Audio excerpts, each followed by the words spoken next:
Welcome back to Generals and Napoleon, episode 80, General Schwarzenberg of Austria. Before we begin, I'd like to remind all of our listeners that if they'd like to support our podcast, please go to patreon.com/Generals and Napoleon. Patreon being spelled Patreon.com. If you'd like to support our podcast in other ways, please go to our YouTube page and hit the subscribe button. Now, on with the show.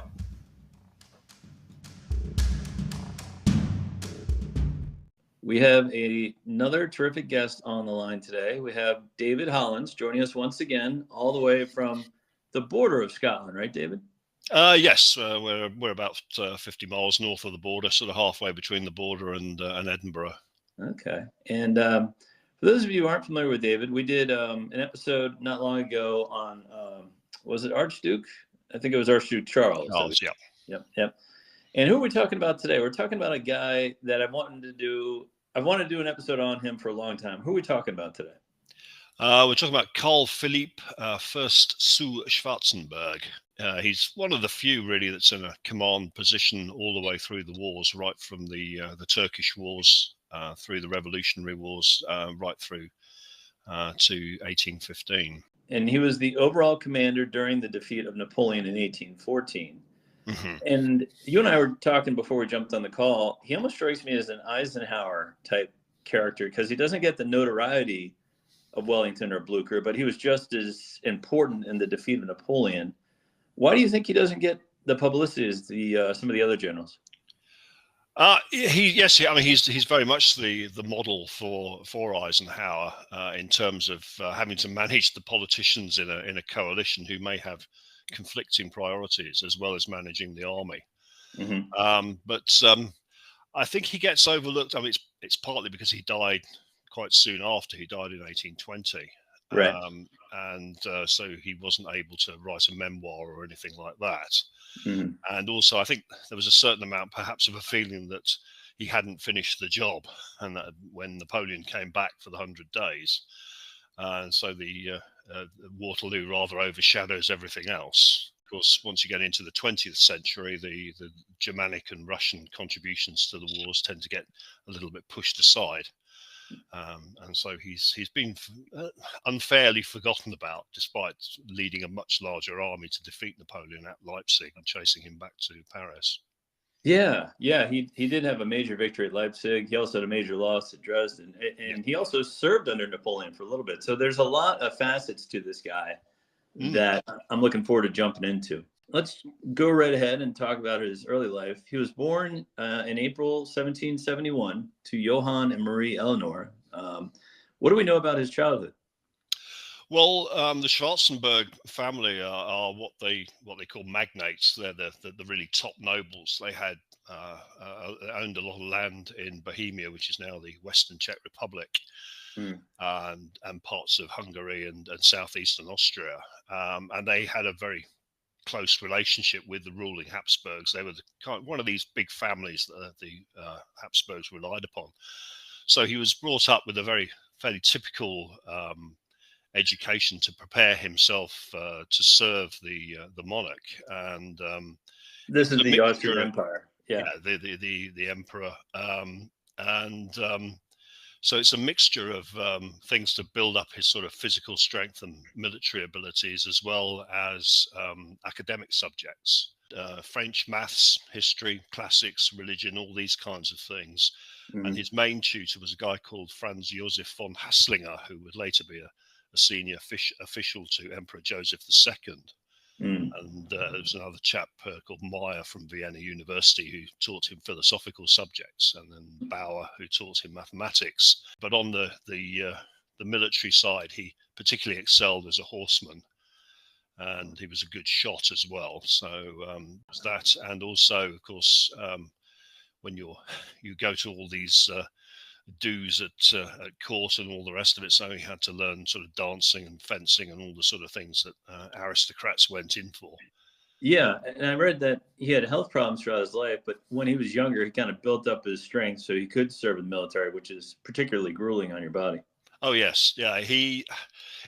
Nobody's very clear about exactly what it was, but he seems to have had a generally weak constitution, and he would be plagued by illness. So he did feel the strains of campaigning, but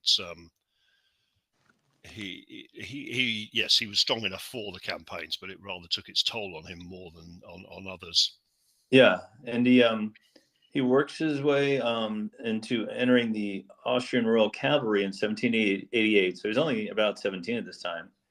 Yes, he initially he went to the Theresian Military Academy, or the Theresian Military Academy in Wiener Neustadt, which is just near Vienna, and he graduated from there in 1788, age 17, as you say, and he purchased an Unterleutnant's commission at the start of the Turkish War with Infantry Regiment 10, and was where he displayed great decisiveness and great bravery. It's not, but his main thing really was leading small unit raids against Turkish positions, and as a result of his exploits, he was promoted then to lieutenant. He had a certain reputation for doing things his way, rather than in accordance with his orders, and he was certainly one of those commanders who was interested in the glory of his exploits, perhaps rather more than thinking hard about his own position. But he was then again promoted to captain or Hauptmann following the storming of a fortress called Sabach, which is near Belgrade. At that point, he was kind of given a choice of where he wanted to go next, and he opted to join the army headquarters, where Joseph II was actually there as well. So he got to know the emperor quite well. And then he's on the staff of Loudon, who was the actual army commander, who reported that he displayed great courage, good tactical eye, great activity, notably in the storming of Belgrade. And he's decorated for bravery, like you said, eventually become a major. So it sounds like he's rising up pretty quick. I mean, let's caveat that he is an aristocrat, so I'd say it's a bit easier for him to rise up through the army. Oh, certainly, yes. I mean, he was, as you say, he was promoted to major in 1790, and he led some ceremonial cavalry at the coronation of Leopold II as Holy Roman Emperor. But these privileges are coming through, but he's now starting to suffer some of these illnesses, and he's having to be periodically discharged, and he's going back to his estates from time to time. Around this time, 1789-90, the French Revolution occurs, and then we have the French Revolutionary Wars afterwards. How is Schwarzenberg and Austria involved? Well, initially, it's the Declaration of Pillnitz there in 1791 between Austria, or the Holy Roman Empire, and Prussia, telling the French not to harm their king. Seems to have upset the French even more. Right. Yeah, that didn't work, that declaration. Yeah. No, not at all.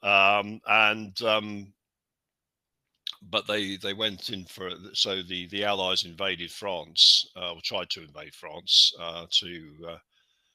to protect the king and sort of restore order. And Schwarzenberg had been appointed to the La Tour Dragoons, which is it was a unit that was raised in the Austrian Netherlands, which is now Belgium.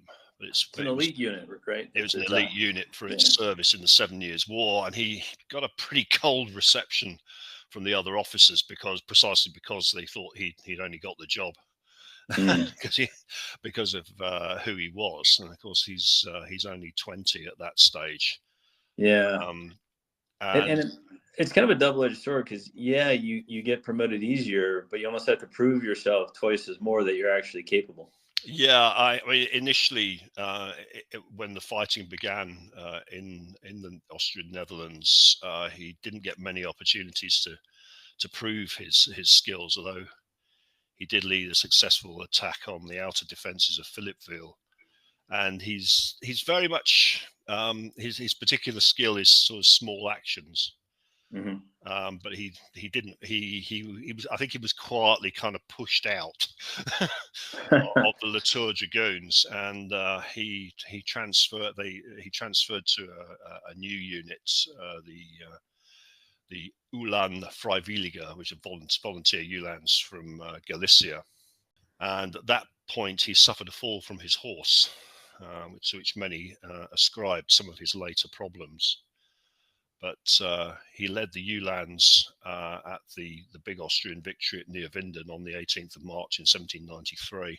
Over the French, yeah. Over the French, and repelled Dampierre's attack on Onnaing on the 1st of May. But again, he's with the Ulans. They're light cavalry. They're engaged in raids, reconnaissance in force against the French. And so once again, he's really coming to the fore as an advance guard commander. But nothing, I mean, other than his bravery, nothing so far that says he can command a giant army, 15 years later of 230,000 men. Oh no! I mean, he's only 22 at this stage. Right. But it was very much the thing for staff officers and potential future commanders that many of them were drawn from officers who led advance guards, raids, reconnaissance in forces, that sort of thing. So he's kind of in the right type of fighting, if you like. Yeah, and he's learning along the way, so yeah. That's good. Yeah. Well, in 1800, he serves under Archduke John at the huge Battle of Hohenlinden. The French are commanded by General Moreau, who's one of their best, and future marshals Ney and Grouchy. And it was a bitter loss for the Austrians, but Schwarzenberg performed well holding the right wing together. It was kind of a brutal battle. It was quite a brutal battle. I mean, the war had only just recently resumed. The Austrians are out about 20 kilometers or so to the east of Munich, and there's a big wooded. It's very heavily wooded all around that area, and there's only one road that actually goes through to Munich, and the rest of them are just like they're just like tracks. I mean, even if you go there today, they are paved, but they're very narrow. They're sort of cycling tracks now. But and of course, with it being winter by then, it was very difficult for the army to march through. But they had a multi-pronged advance in 4 columns. He was with the northern column under Kienmeyer, where he was leading 15 battalions and a couple of the heavier cavalry regiments at the head of Kienmeyer's column. And Kienmeyer divided his advance guard into 2 parts. Schwarzenberg had the more southerly one, and he pushed southwest to tackle the French left with the divisions of Bastoul and Ney, famously. Who were sort of about 1.5 kilometers north of Hohenlinden. So he's leading the assault on the main Austrian assault on the French left. With the next column down was making the main attack along the road, and he seized a place called Forstern, but Moreau then threw in Dalpool's reserve cavalry. So there's a lot of backwards and forwards amongst the villages, and he managed to seize some of these villages, and then he'd lose them again. But as the Austrian, the French in the south made a sweeping movement that actually got between the 3rd and 4th Austrian columns, and then they got round behind the second column just to the south of Kienmeyer. That basically broke the whole Austrian army up when they crushed that column. Yeah, it was on the main road. But I was reading though that it would have been more of a rout if Schwarzenberg didn't hold the right wing together. Yeah, what he did initially is the French began their counterattack in the north. His force was virtually surrounded, and a French officer came out with a white flag to demand his surrender, and he told him to go away politely, and cut his way out and led his men out. And as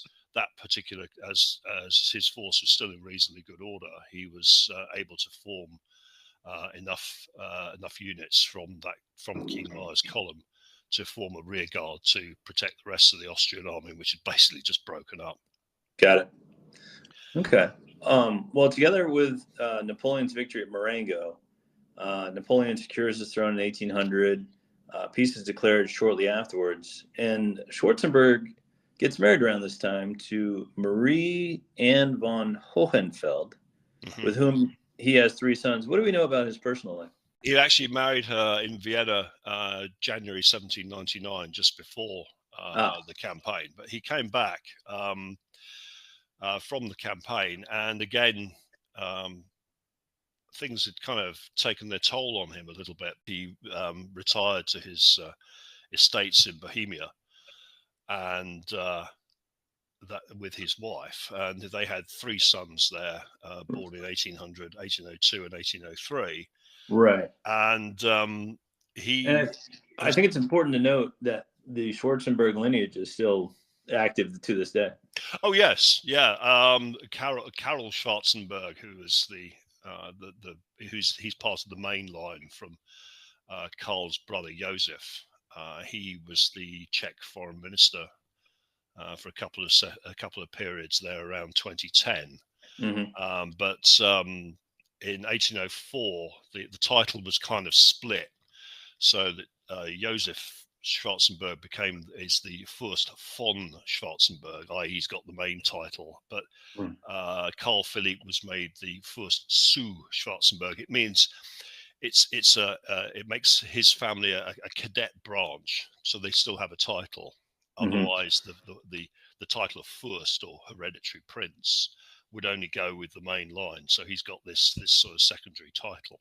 Okay. And but his unfortunately his main lands are around a place called Orlik in southern Bohemia, and unfortunately his castle burnt down in 1802. Oh no. So he threw himself into repairing it and putting it all back together, and managing his estates. And he was a very keen reader. He read a lot of books, studies of military campaigns, politics. Mm-hmm. Took an interest in botany of the plants and trees on the estates, and Mm-hmm. his wife was very well educated as well. So Yeah. he enjoyed a pretty happy domestic life there, really, and he was able to recuperate from having fought through all the previous campaigns. He'd been in Germany in 1796 and 1799 under Charles, Yeah. so Archduke he'd been Charles. fighting Yeah. all the way through. Yeah. And after some much deserved downtime, in 1805, Austria's back at war with Napoleon, and Schwarzenberg serves under the unfortunate General Mack, who eventually surrenders his entire army to Napoleon at Ulm. But Schwarzenberg is not among the ones who surrender. Do we know how he escaped from the trap? Yes, it's one of these very political things. Mack was an appointment of the politicians in Vienna, but nominally the commander in chief was Archduke Ferdinand d'Este. It's a sort of associated family of the Habsburgs, Mm-hmm. and Mack had been inserted as the chief of staff, and there was a lot of there was a lot of arguing amongst the senior commanders, as Mack was kind of convinced that everything was going to be okay. And Schwarzenberg fought at Gunsberg on the 9th and Uningen on the 11th of October, but Mack failed to break out of Ulm, and it was Mm-hmm. becoming quite obvious that he was going to surround the fortress. And so on the 17th, which is the day before the fortress surrendered, Ferdinand d'Este announced he was going to break out with the available 12 squadrons of cavalry, about 1,800 men, Mm-hmm. and Schwarzenberg as well. And they broke out. They were pursued by Murat, and there was a whole sort of there's bad weather, lack of supplies, and almost daily clashes with French cavalry. But they managed to get back to Bohemia. Yeah, the whole thing sounds like there was too many chefs in the kitchen in terms of the command structure there. Yeah, it's a typical. It's a problem because the Austrian chiefs of staff were very powerful figures. They play a much greater operational role, but they were indirectly appointed by the politicians. Mm-hmm. So if the commanding generals, the military men, had different views from the politicians, it could lead to a lot of infighting, and it was a problem throughout the period actually for the Austrian army. Mm-hmm. And after Austerlitz, Austria again sues for peace. So Schwarzenberg has a little bit of downtime, correct? Yeah, he was an observer at Austerlitz, and he actually predicted disaster for the army if they engaged Napoleon, and that gave him a bit of kudos, of course, when it actually happened. But yes, again, he's back on his estates, and he was very ill there in August 1806. Although he then recovers again, again from the strains of campaigning. Yeah, yeah, and it is. It's a hard life, even for the generals at the higher level. Oh, It's still tough. In 1809, again, Austria is back at it against Napoleon, and Schwarzenberg is again fighting against Napoleon, the epic Battle of Wagram, which is a closer battle than the Ulm debacle, but the Austrians still lose. However, Schwarzenberg performs well. He's promoted to general. He was not involved in Aspern-Essling, though, correct? That was Archduke Charles. Yeah, at the start of 1809, he'd been sent back to St. Petersburg as a special envoy. He was tasked with persuading the Tsar to remain neutral, or at least not get too involved in the upcoming war. The Tsar was initially fairly hostile, blaming Austria for any renewed war, but kind of by about April time, he shifted more to a position of agreeing to delay Russian involvement as much as his treaty obligations to Napoleon under the Treaty of Tilsit would allow. So Schwarzenberg had done a pretty good job with that. So he only left Russia at the end of April. So he rejoined the army on the 3rd of July, 2 days before Wagram. Okay. He commanded a division in the Reserve Corps under his childhood friend, Prince Johannes Liechtenstein. Well, I think it's after the battle after Wagram's Znaim, they have peace yet again with France. And this time, after peace is declared, he serves as the Austrian ambassador in Paris. So he had some training in this field. How did he do? He did very well. As I said, he did well with the Tsar, kind of moving him away from complete support for Napoleon. And of course, he'd had the diplomatic upbringing, the training, and he'd moved in the right circles to be a skilled diplomat. It obviously requires skills somewhat different from commanding an army. And so he went to Paris at the end of November to arrange the marriage of Napoleon to Franz's daughter, Maria Louisa.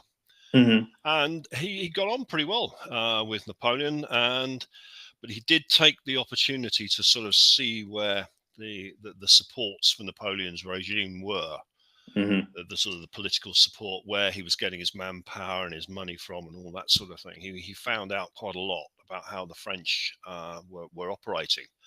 So he was spying a little bit while he was there. Yeah, well, I think it's Metternich, isn't it, who said a diplomat is sent abroad to spy for his country. Yeah, that sounds right. And I read something that he threw a party that actually resulted in a terrible fire. Yes. The marriage took place on the 1st of July, 1810, and the same day he held a big party at the Austrian embassy. But unfortunately, a candle set a curtain alight, and there was a big fire in which 19 people were killed, including his own sister-in-law, Pauline. Awful. And she was so badly burned that he was shocked by what he saw, because they could only really sort of identify her from some of her clothing and her jewelry. She was that badly burned. And Napoleon apparently was really quite considerate to him because of the shock of seeing what had happened. Yeah, and I know, like you said, Napoleon actually liked Schwarzenberg, found him to be a smart man. And in 1812, Schwarzenberg serves under Napoleon in the massive invasion of Russia. Schwarzenberg and his Austrian army protect, I think, the southern flank of Napoleon's main army. Yes, he'd actually been in Paris to sign the Treaty of Paris, which formally made Austria an ally.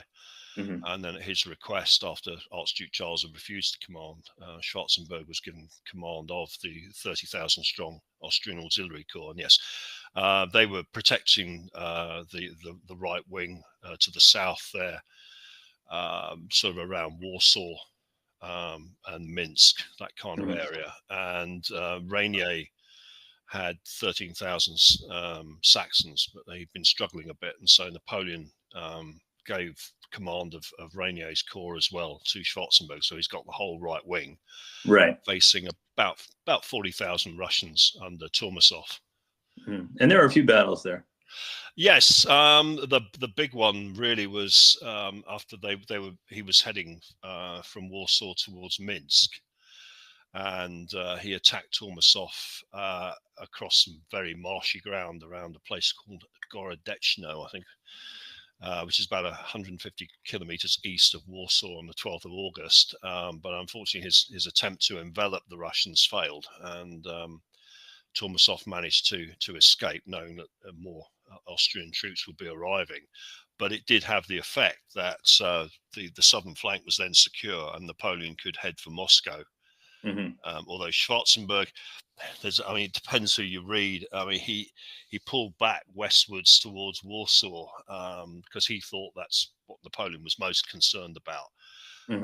But Napoleon, he was kind of ambivalent. I mean, he did give Schwarzenberg a baton, which is now in the Austrian Army Museum in Vienna, and recommended his promotion to Feldmarschall. But apparently he wasn't too happy that Schwarzenberg had pulled back. There was kind of suggestions that this is the start of Austria being more kind of conciliatory towards the Russians and not pushing the point too much. Yeah, and I remember towards the end of it, the Prussians made a separate peace with the Russians under MacDonald. So I think Napoleon was always worried that Schwarzenberg might try the same thing. Yeah, it's a difficult one for him. He was in a difficult position because he felt as a military man it was his duty to serve his commander, Napoleon. But on the other hand, he had his political masters in Vienna.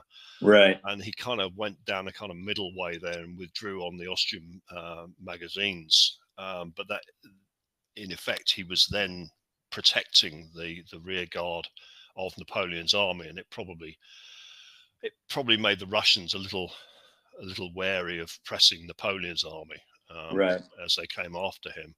Yeah. So it's an interesting middle line he would have to toe. Like, do you listen to your commander who's Napoleon, or do you listen to your home country of Austria? So he probably played it right, without upsetting either one. But it was probably a difficult position.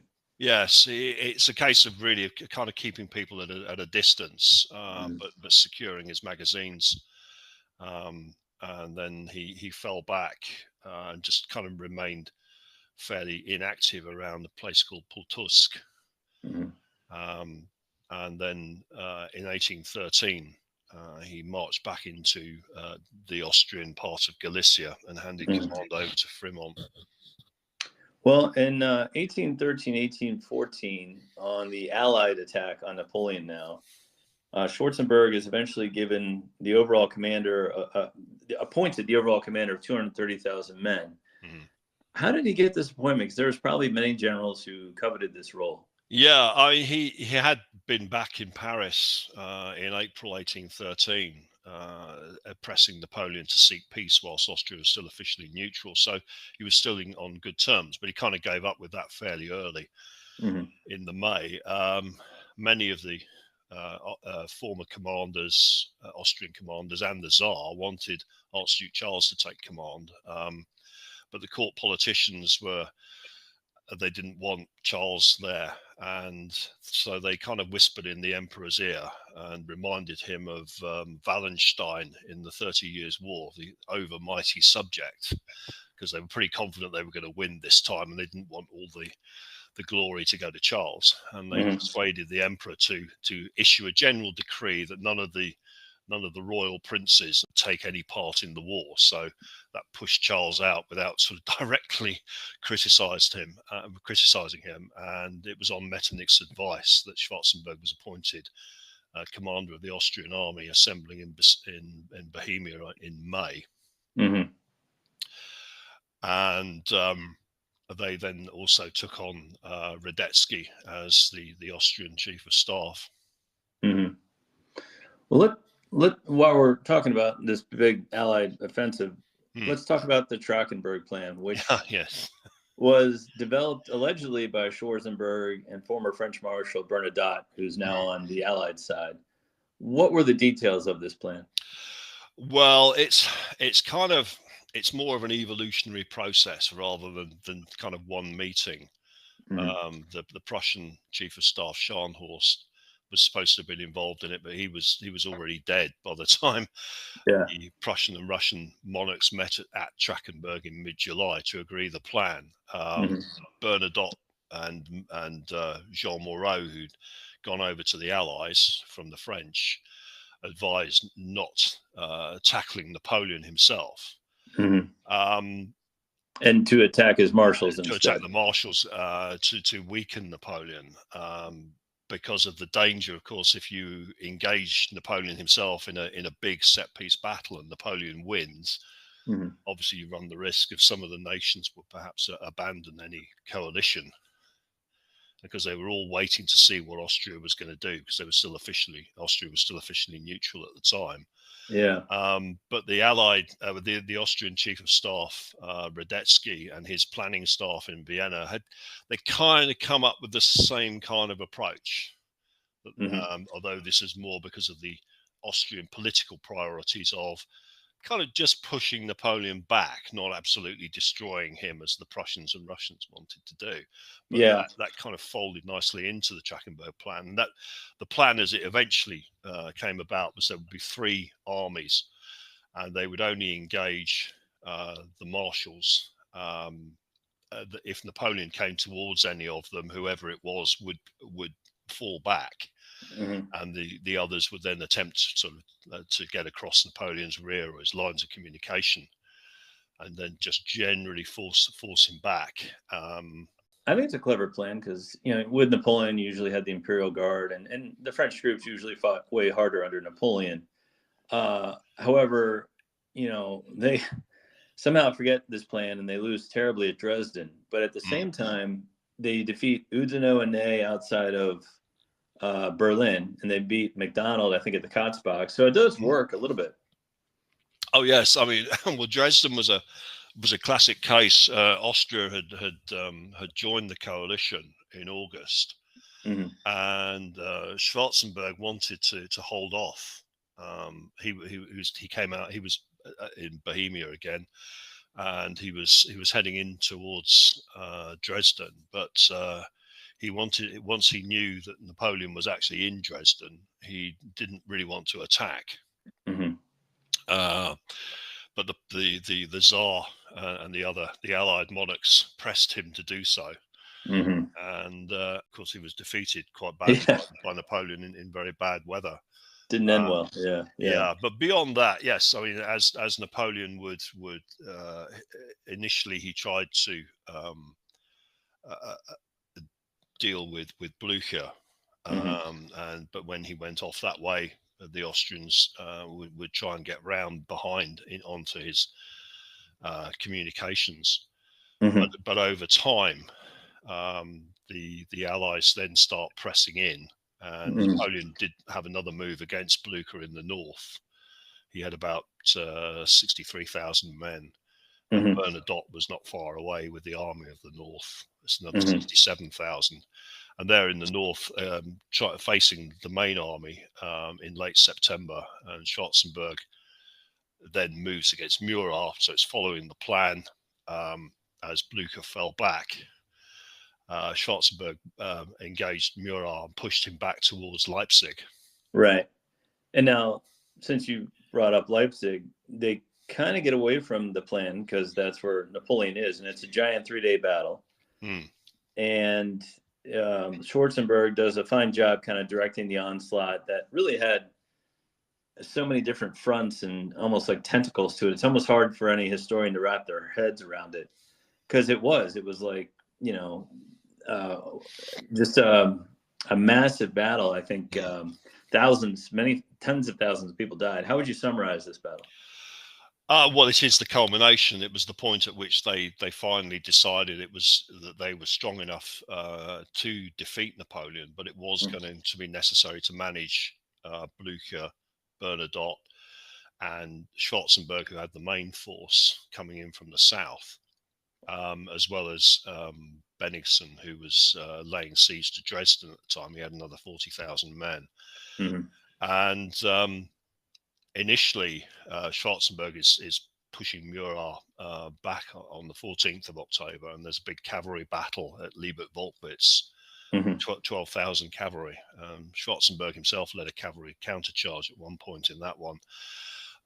But Napoleon returned from the north with his troops to Leipzig, and he had, at that point, he was superior to Schwarzenberg, and so on the 16th, he attacked the Austrian, it was an Austro-Russian Prussian force under Mm-hmm. Schwarzenberg, and pushed them south from Leipzig. But the advantage the Allies had, of course, is Blücher is coming in from the northwest, and the Allies knew that he was coming in that day, and so Right. he will be able to pin down the French forces in the north under Ney. Yeah. And so Ney couldn't reinforce the Napoleon's attack, and so although Napoleon's attack, he had a Murat led a big another one of these big cavalry charges. Right. And in the afternoon, it was quite successful. They almost got through to the Allied headquarters. Yeah, I read that. Yeah. But they basically ran out of troops because they were expecting the troops from Ney. But in the north, Blücher had actually routed Ney. It was just a battle of attrition at this point. Yes, it was the 17th. Both sides were pretty exhausted. Blücher continued to advance on Leipzig from the north, and Bennigsen's 40,000 Russians had arrived from Dresden, and Bernadotte was arriving from the northeast. So the whole thing is being managed in by Radetzky and the Allied staff. Mm-hmm. And they're bringing them in, and then on the 18th, essentially they close it into a ring right around sort of north, east, and south sides of Leipzig. They closed the ring about 2 o'clock and pushed the French back into Leipzig by about 5 o'clock, and then it was all over. And of course, the French retreated during the night. And there's only one bridge out of town. Yeah, and they blew that one too early. Yeah. Yeah, so that's a disaster. But Schwarzenberg, as overall commander, I think gets the victory for that one. So good on him for putting it together. Yes, yeah. So he was. I mean, he did have the largest force. He had his force was probably a little bit larger than Blücher and Bernadotte put together. And of course, the Allied monarchs were in his headquarters. Mm-hmm. And so it was his staff that were directing everybody in. And the next day he was awarded the Grand Cross of the Maria Theresa Order by Emperor Franz on the actual battlefield. Yeah. And then pressed for the invasion of France. Yeah, which occurs in 1814. He leads the Allied army somewhat slowly, as critics might say, in towards Paris. But Napoleon abdicates in April 1814. So I guess overall, even though they had a few setbacks early on there, Schwarzenberg did okay. Yes, it was the same kind of idea. Blücher was kind of to the north, and Schwarzenberg was to the south of the it's the Seine, I think.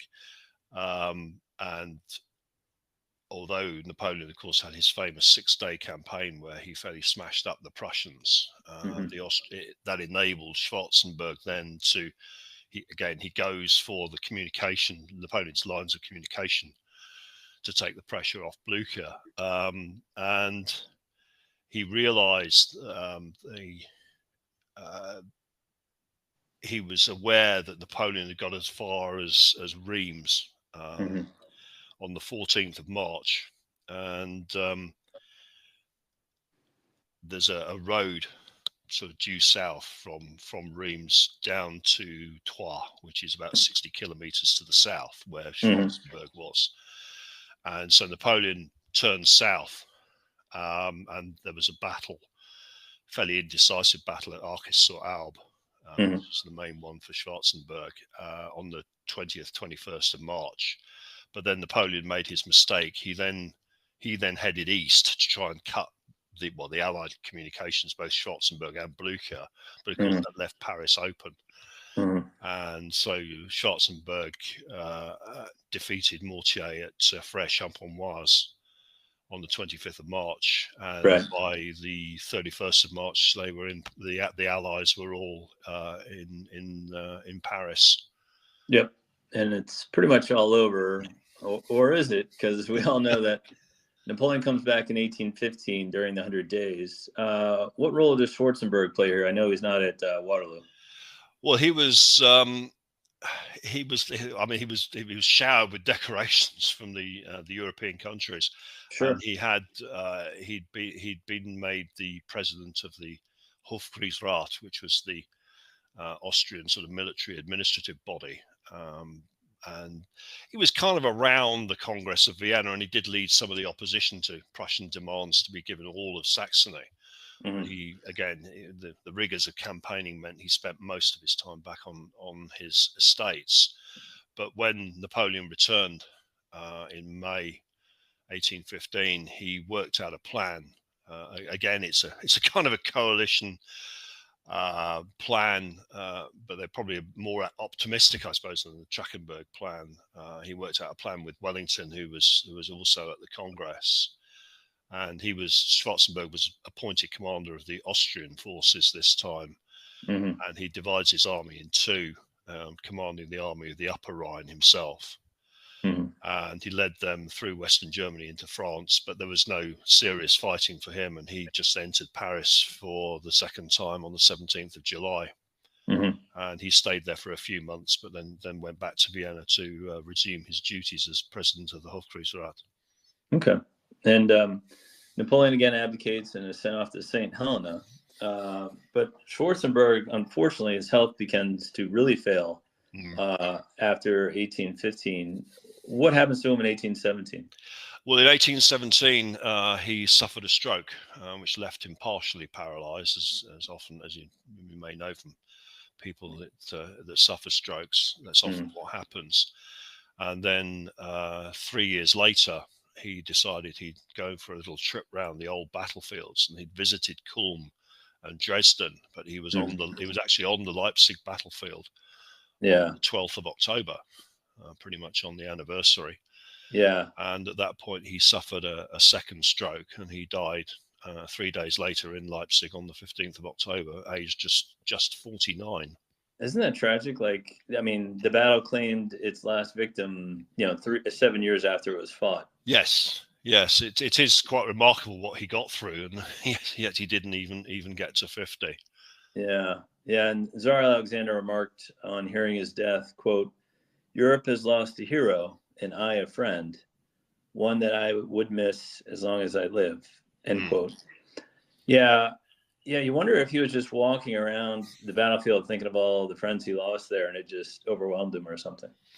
It's possible. I mean, of course, medical knowledge isn't what it is today, as he had quite a weak constitution. He'd had the fall from his horse. Right. And so maybe there was some head damage there, perhaps something like that. Yeah. Well, let's talk about his legacy. I know we talked earlier that his princedom continues to this day. What is his legacy within the Napoleonic era? Because there's all these larger than life figures, but I think for whatever reason, Schwarzenberg doesn't get enough credit. What do you think his legacy is? Well, I think it's kind of twofold. I mean, he's one of the very few that gets involved in both the political and the military side of things, and he's showed that it is possible to do both. Napoleon perhaps wasn't the greatest diplomat. Schwarzenberg was more skilled, but he's kind of the original archetypal coalition supreme commander, with the political leadership breathing down his neck in this case, because they were in his headquarters, right? Rather than for the likes of Eisenhower in World War II and Schwarzkopf in the first Gulf War, where they had the politicians on the phone. But these guys have had to follow Schwarzenberg in managing, and not just having to manage the army and and other related forces in coordinated attacks. I mean, he's got what was it, about 230,000 men, Yeah, I think, yeah, yep. at Leipzig, something like that. Mm. These are huge armies when you consider that a lot of the revolutionary ones, sort of 30,000 aside, Mm-hmm. these are truly vast armies, and so there's army management. So he relied very much on his chief of staff Radetzky and his head of operations, a guy called Langenau, who was a Saxon who'd gone over to the Allies, and so it's created the beginnings of this modern position where the chief of staff is running the whole staff operation and leaving sort of the political side of things to the Yeah, commander in chief. So he's very much the archetype for that. I think he's craftier than people give him credit for. Because like we were talking earlier, when he was in Russia, he had to figure out what the middle of the road was that he could toe. So in 1813, 1814, you're dealing with the Prussians who are just out for blood. They want to kill Oh yeah, Napoleon. they want to kill him. Yeah. Right. You're dealing with Bernadotte and his Swedes and Bernadotte probably wants the throne of France. You're dealing with the Russians and the British. It just must have been a lot for him he probably took all these points of view and then formed the plan from there. I just thought he was craftier than people give him credit for. Yes. I mean, he did have the advantage of this aristocratic background, and he was kind of used to high level politics, but he had that advantage of being in a sort of ambassadorial position both in Paris and Russia. So he knew an awful lot about what was going on, and that, I think, made it easier for him to manage it. But in a way, Dresden had helped him because he'd been pushed into moving on Dresden against his own wishes by the Allied monarchs. It ended in defeat, and so that kind of leveraged his position and gave him more authority, so that the monarchs would listen to him rather more than they had done previously. Yeah, and I do have seen that. Some historians call him more cautious with his attacking, but like you pointed out at Austerlitz too, he knew that was a bad idea. So, oh yeah, he, I mean, it's his own experience of battle, particularly as a small unit commander. mm-hmm, He has to assess the situation very quickly. mm-hmm. This is why he got this kind of reputation for doing his own thing, Right.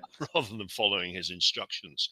Yeah. But it did come in handy, and so he could do these assessments. But it also, of course, fitted in with dealing with the politicians, because Metternich wanted to get into this kind of balance of power situation for Austria. Mm-hmm. And so he didn't want to push the French too much, but of course he had to convince the monarchs of Prussia and Russia and elsewhere that he was pushing Napoleon. Mm-hmm. Yeah. Yeah, it's just it's quite a story, his overall biography, and I'm very glad you talked to us about it. Would like to point out, David Hollins has several books out on Amazon and in bookstores through Osprey and Pen and Sword Publishing, correct? Yes. I've also a couple of years ago, I did a chapter in the Hellion compilation, which is called Glory is Fleeting. I think it's probably the first time the Battle of Second Caldiero in 1805, that was Archduke Charles against Massena in Italy. Yeah. It's the first time it's been fully written up. So if anyone's Yeah. interested, you can find the detail in there. So it's about 12,000 words on it. Perfect. Yeah. Now look into that. And we always love having Dave on the podcast, because he just talks about, the Austrian point of view. And I really appreciate you coming on the show. Yeah, it's well, thank you very much for having me on. It's a lot of work for you. I've seen all the podcasts all going through. You've got to organise people and organise the podcast and run the whole thing. So thank you very much for giving me the opportunity to talk about these. As you say, with Schwarzenberg, he is rather forgotten about, and it is unfair, as had Napoleon just stayed in Elba or been sent off to St. Helena in 1814. Mm-hmm. Rather than 1815, then he would have been the big hero who defeated Napoleon. You know what? That's a good point, because Wellington, fairly or not, gets kind of that end credit for being the final defeat of Napoleon. But yeah, that's a fine point. Well, Dave, thanks so much for coming on the show. Again, please check out Dave's books anywhere books are found, and we hope to have him on again soon. Right. Thank you very much for your time, John.